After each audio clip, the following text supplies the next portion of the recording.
Be the thermostat, not the thermometer. I'm pretty sure that it was going into 2022. It might have been 2021. I don't remember, but it doesn't even matter for this. But it was a couple of years ago that my New Year's resolution was to meditate every morning as soon as I wake up. I am very proud to say that I have, in fact, meditated every single morning since. And without being super dramatic, I will say that it has been life-changing for me. Very often, though, in these morning meditations, they'll say to set your intention, or more likely like to choose a word or a quality, something like that to basically establish how you want to head into your day. Now, when they do this, I must admit that I typically panic. I'm like, oh my God, what kind of day do I want to have? I want to be peaceful. But wait, no, I need to be productive. Oh, but I want to be creative. Oh, but kindness. I need to feel kindness to myself and to others. But I should be grateful. I should always put gratitude first. But love.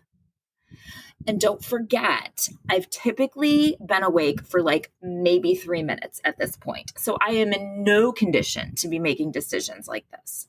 So basically, I guess I'm trying to say anxiety. Apparently, I choose being anxious as the intention that I would like to set for my day. Oh, and second guessing myself. Don't forget that. Second guessing myself apparently is also my intention for quite a number of days, which seems to be counterproductive when I actually say it out loud like that. The only thing that could possibly be more pressure-filled than that to someone like me is when I hear of people choosing their word for the new year. Like, oh my God, I can't even do that for a day. And now I need to do that for an entire year? How? Bless those people who can, but that is clearly beyond my capabilities. But I do love intention setting, and I think it's so very important for us to do. So I've chosen the intention that I have set for my 2024, and I thought I would share it with you, okay? Be the thermostat, not the thermometer. I would really like to tell you that I came across this when I was reading some spiritual guide, but I am always honest with you. TikTok. I heard it on TikTok, but it doesn't make it any less valid of an intention just because it came from TikTok. Every room you walk into, every situation you encounter, every relationship you're in, be the thermostat, not the thermometer. Set the temperature of the room or of the conversation. Set the tone, set the vibration. Allow others to rise to you. Don't adjust yourself or your frequency or anything about you to anyone else. Be the one who raises the vibration. Don't wait to see where others are. So that is my intention for the year. I guess my 6 words for the year. We attract what we are. So set the tone of your life, of your home. Set the temperature of your relationships. Be the thermostat, not the thermometer. Set the vibration high, and eventually your life and those in it will rise to meet you.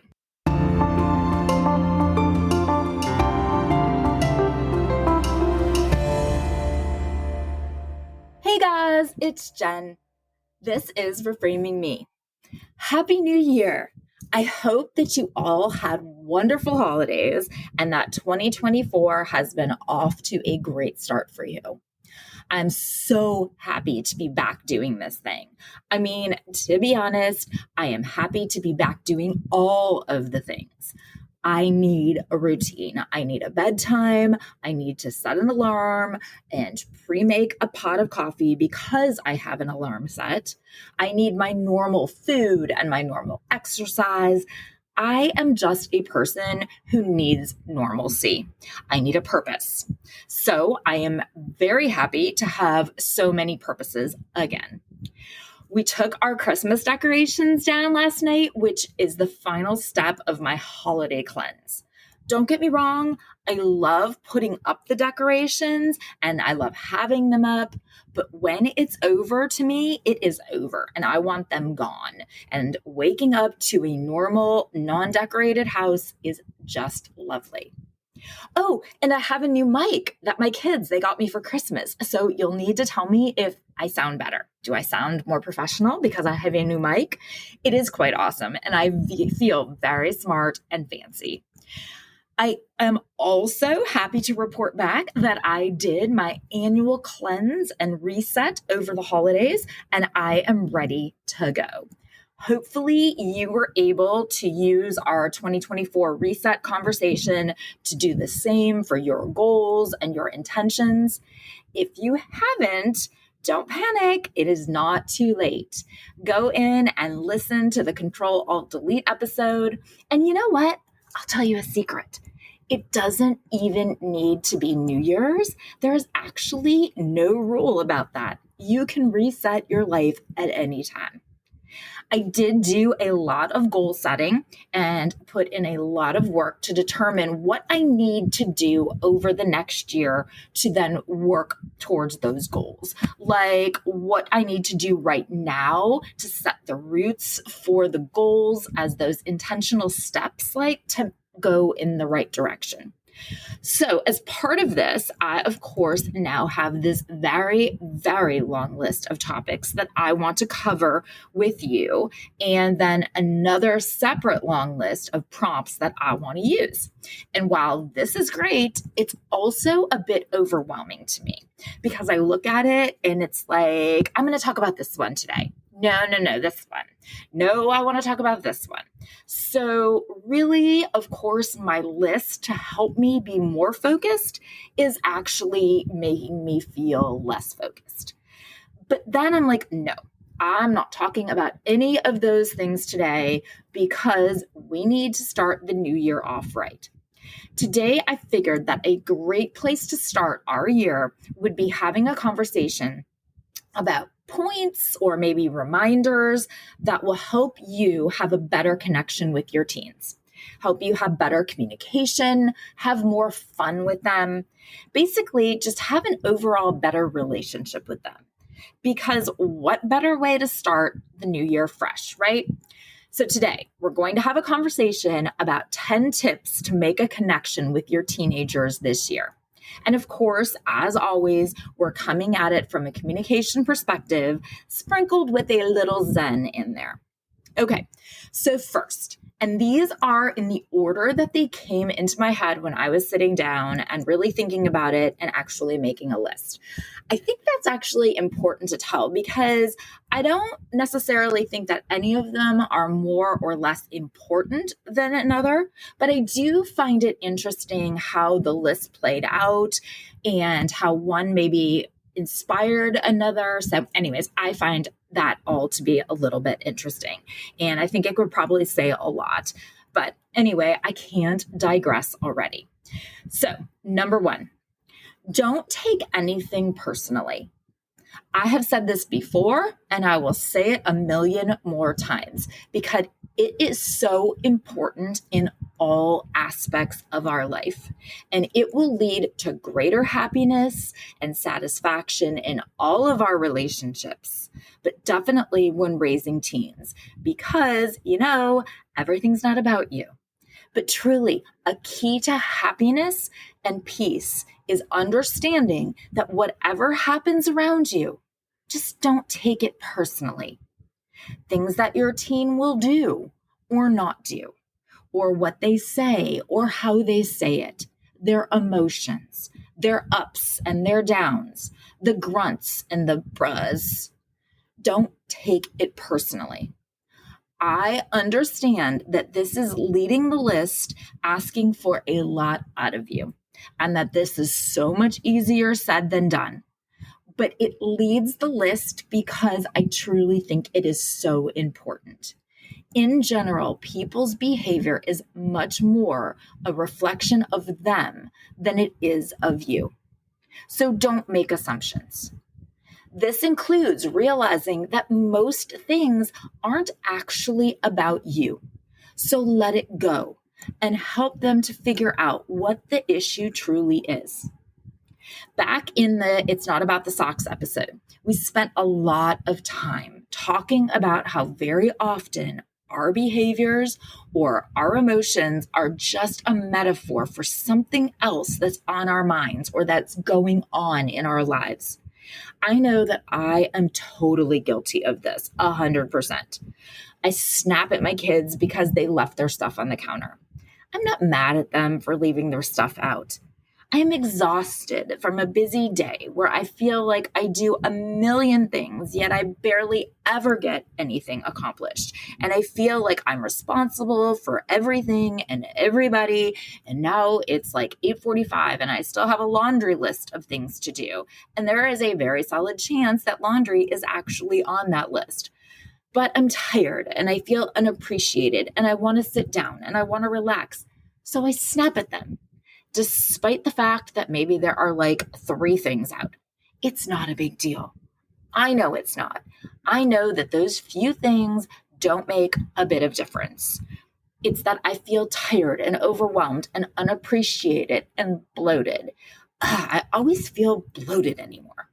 But anyway, it comes out as snapping about like a stupid hoodie or an AirPod case and cheer shoes or whatever, because it doesn't even matter. It's not about those. It's not even about them. Remember, we've said it's really never actually about the socks. So when they are rude or seem ungrateful or lazy or they snap at you, don't take it personally. Understand that it is likely about something or someone else entirely. So shake it off, girl. I know it's hard, but it will 100% help your relationship. Be patient, which technically, I guess, could probably be an entirely different point even. Don't make assumptions. Don't assume that you know what is going on in their heads or in their lives.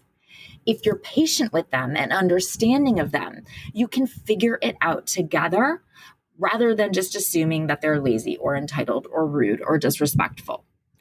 So to go along with this and to help them to figure out what is really going on, number 2, listen to them. Be an active listener. Becoming a skilled, active listener can help you with all of your relationships, especially your relationships with your teens. Oftentimes, just like you, they don't even understand what they're upset about or what they're sad or angry about. They don't even realize that it's actually about something else entirely.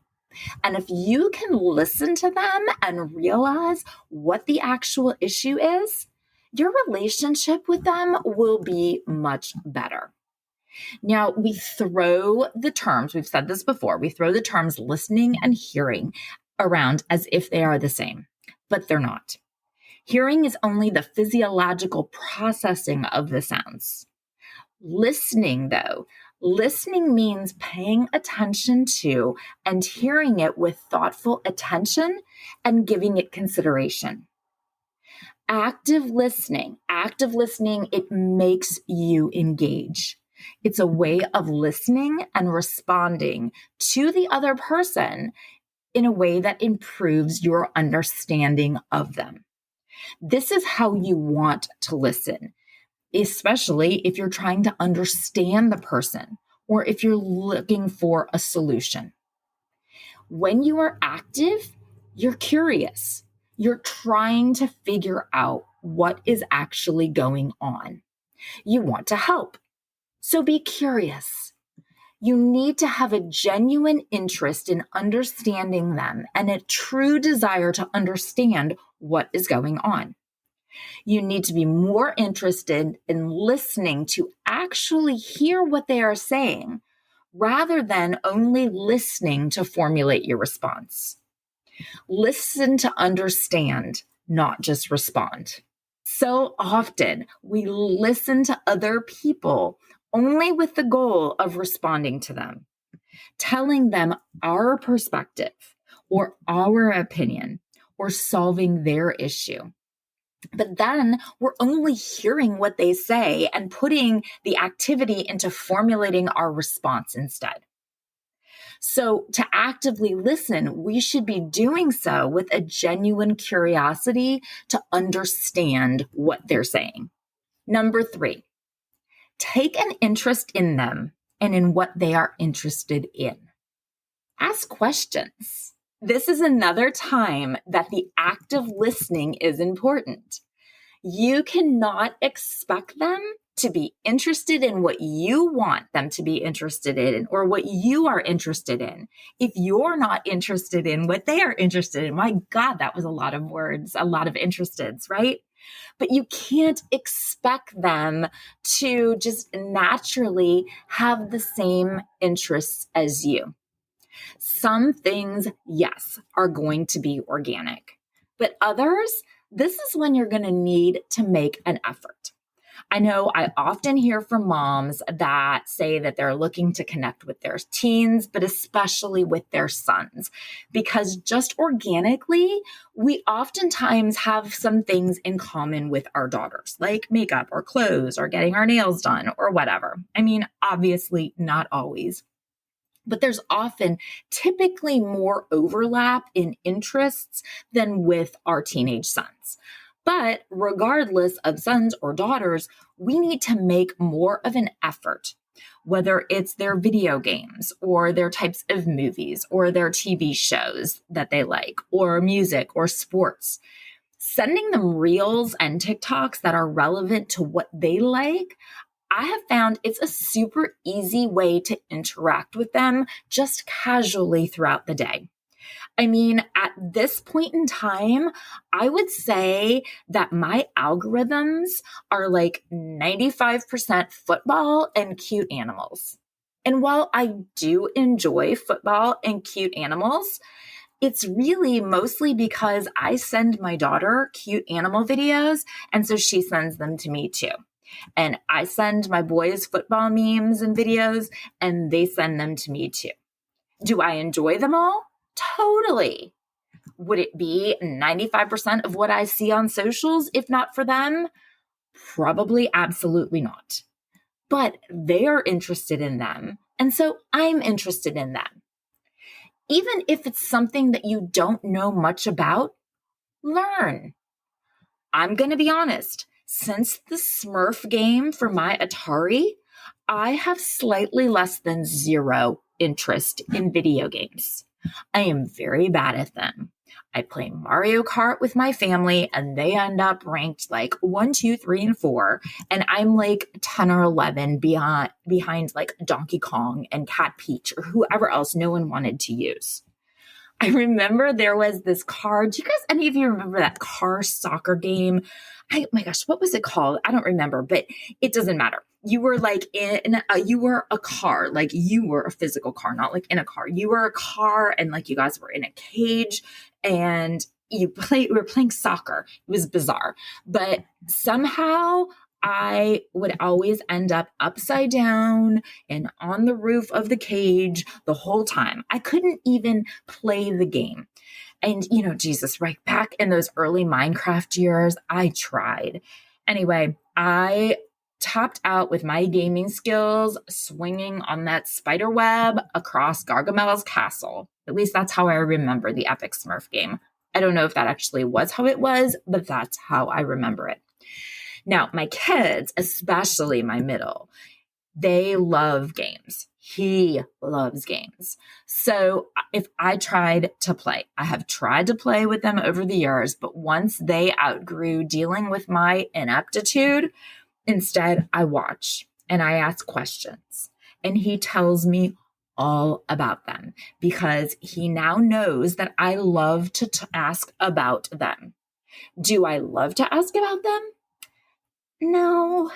Do I actually have any interest in video games? Not really. But do I love him telling me about them and hearing about how much he enjoys them? Absolutely. 100%. So take an interest in what they are interested in. Fantasy football for us. I have always loved football, so it's not a huge stretch. But like, I've always loved a couple of football teams. Well, now I know it all because for the last few seasons, we've had one to start with and now two fantasy leagues together. It's become so much fun and just something that we all have in common. And like sharing videos and memes that they enjoy, it's constant. So it's not like a forced, let's go do this and force a fun mother-son or mother-daughter bonding experience. It's not that kind of thing. So when you do end up doing things together, like those more structured activities, it feels much more authentic because you're more constantly and consistently a part of their lives and of their interests. Number 4, manage that stability change dialectic, that one that we've talked about so many times. Families seek enough regularity, order, permanence, predictability in relationships.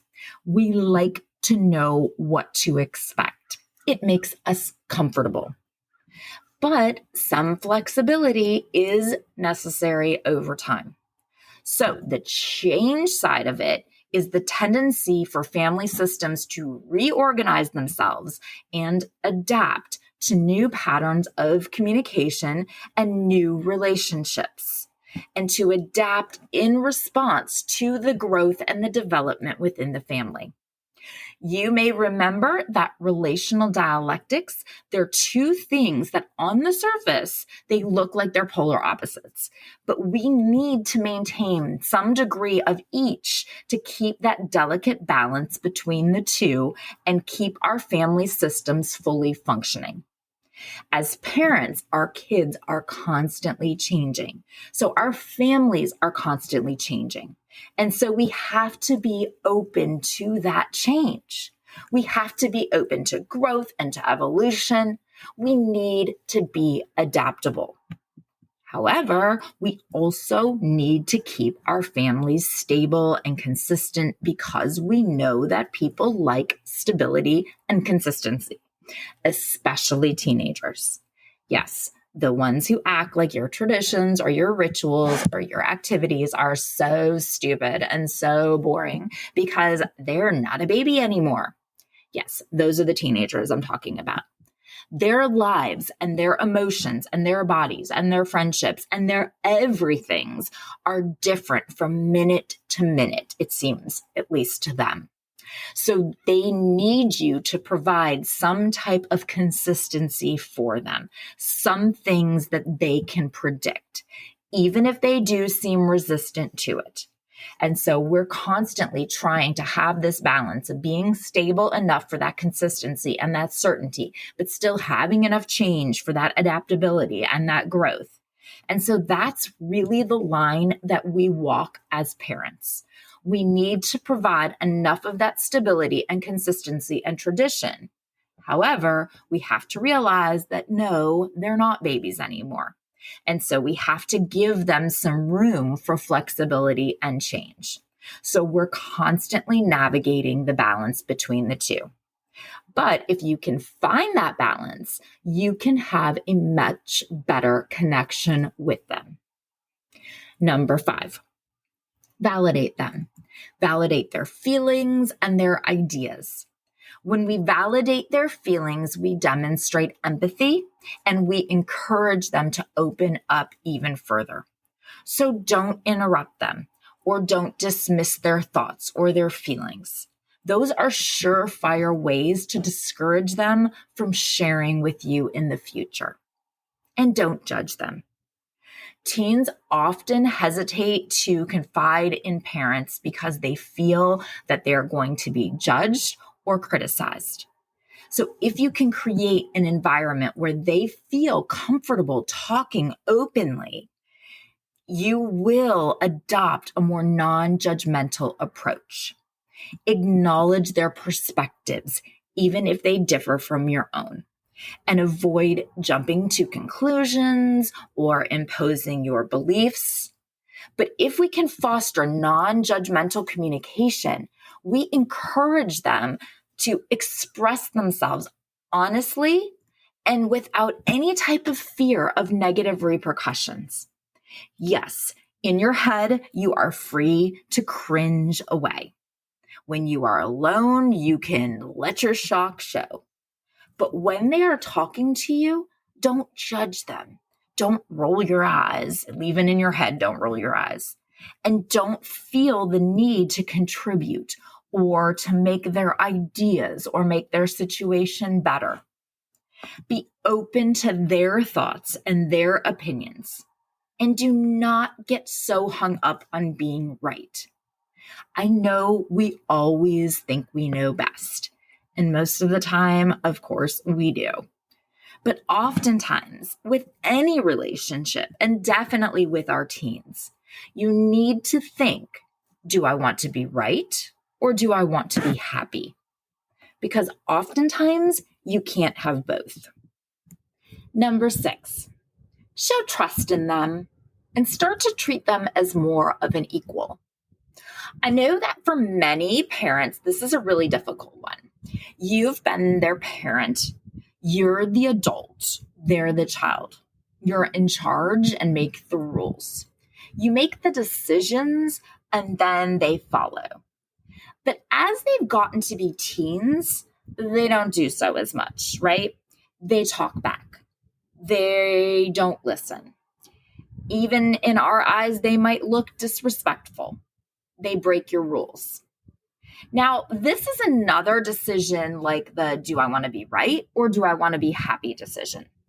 Because there comes a time when you are raising teens and if you want to connect with them more, and frankly, if you want to be happier in your relationship with them, there comes a time that you may need to reconsider your parenting style. Yes, you are the parent and they are the children, but they're not really children anymore. They're teenagers. They're semi-adults. And if you are a dictator, they will push back. And if that's the type of relationship that you want, then that's the relationship you'll get.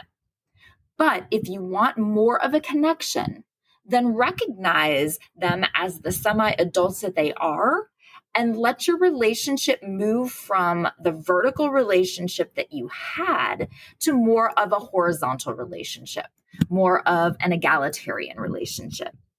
It might mean the way that you speak with them or the freedoms that you give them or the decisions that you let them make on their own. Trust them more. And sometimes they're going to surprise you. Number 7, give them space. Mental space, emotional space, physical space, just give them space. Literal space and physical space and metaphoric space. Do you remember back when we talked about the 2 ways that we communicate? Through verbals and through nonverbals. Well, verbals obviously are the words that we use. Nonverbals are all of those other things that we use to communicate our messages. Things like eye contact and touch and gestures and facial expressions and body language. Now, those types of things are obvious, right? Another nonverbal is the use of proxemics, which is space. We actually are able to communicate with each other with the use of space, whether it's something like how close we stand to someone when we speak, or about how we feel about someone based on how much space they are given. Like if you sit down to a crowded table and everybody moves down and scooches over quite a bit to make room for you to sit down to, what does that mean? Well, it makes you feel like it means that you're really welcome, right? But if they move down so slightly that you can barely find any space to kind of wiggle in and you end up sitting there like your shoulders all hunched together, you don't even have any room to lift up your arms to take a drink, it makes you feel like you're totally unwanted, like you're crashing their party, like you don't fit in or you don't belong. They have conveyed how much or how little you belong or how much or how little you are wanted by their use of space. Even if they say, come sit down with us, there's plenty of room, and then they barely shift over. Now, those are 2 distinct messages that they are sending to you. two messages that are in conflict with one another, because the two messages, their words are saying yes. All right, right, come over. But the other message, their nonverbal use of space, says, no, we don't want you. Which of those do you believe? The nonverbals, right? We always believe the nonverbals.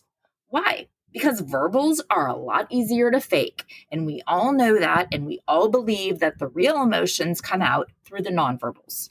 So start with physical space. You may be telling your kids that this is their house and they belong here. But if they don't have any control over the space in that house, they're not going to feel like they belong. Respecting teenagers' need for a personal space is huge in creating their feeling about where they stand in the family and a place that they want to be. Now, give them their bedroom, or give them a study corner, or give them like a playroom or whatever. But by giving them some space and not being afraid to allow them to be in there, that's super important. Sometimes they just need somewhere that they can do the things that they love, or refresh, or maybe even just hide from us. Parents oftentimes are concerned because their children want to be, or their teens, I guess, want to be in their rooms. They want to be alone. They are not feeling like they're part of the family. Why are they upstairs locked in their room all the time? Well, teens often want to be alone and just to think, because right now there's so very much for them to think about. Maybe they just are trying to figure out who they are, trying to figure out where they fit in the world. Or maybe they just need the opposite. They need the space to distract themselves with something that they enjoy so that they're not thinking. But give them some space to do it in. Let them have autonomy over the space. Let them make it how they want it to be. Now, would I choose pink walls covered in Drake and SZA posters and fairy lights? I would not. But if I was like my daughter and I was 15, I possibly would. Number 8, give them praise and acceptance for who they are, even if it's not who you wish that they were. We all crave love and acceptance, especially your teenagers. As parents, we have lots of ideas about who our kids are. Or maybe more, we have ideas about who we think they should be. Whether it's us expecting them to be who we are or wanting them to be who we are not. We project our dreams and our goals and our insecurities. We project them onto our children. I hear from parents who are often concerned because their teens don't seem to have a lot of friends, or they don't go out to parties, or they don't seem like they belong to things. They may even say things like, well, I was an extrovert in high school and they would rather be at home. I don't understand. Or they have so much athletic potential, but they just won't play sports. Or any of a million possible versions of this. My response always starts the same. Are they happy? And not surprisingly, the answer is pretty much always yes. Okay, so they're not you. Or they're not the version of them that you envisioned. Both are okay.